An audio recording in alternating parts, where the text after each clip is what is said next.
Now moving on to important geothermal news, which you may or may not find anywhere else but here at Infowars. The Ring of Fire is roaring to life, and there will be earthquakes of historic importance. This American Dream article goes through the history of the Ring of Fire, and lately there's been a lot of activity as far as the Ring of Fire and its threat on not only earthquakes and volcanoes, but also nuclear events. So we start out here with, does it seem to you like there has been an unusual amount of seismic activity around the world lately? Well, it isn't your imagination.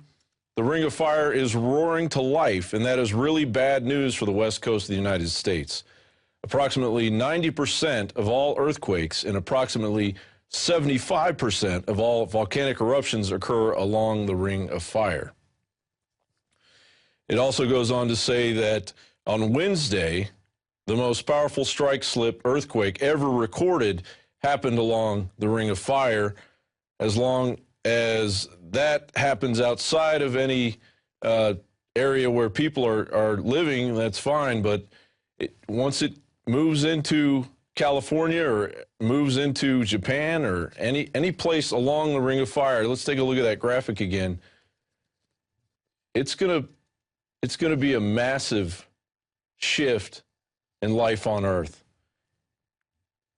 In 2001, there were 137 earthquakes of magnitude 6.0 or greater, and in 2011, there were 205. Again, 2001, 137, 2011, 205. And of course, what that means to our nuclear reactors that sit on the Ring of Fire, as you can see, we've got plenty there in the Great Northwest and in California and along China, Japan, and of course, we've already had the Fukushima disaster. Maybe that's just an appetizer for the big meal awaiting us.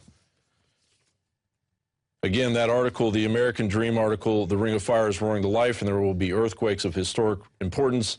Please check it out at Infowars.com. Moving on now to a Houston councilwoman who warns of UN agenda in city projects. Oh, the word is beginning to get out.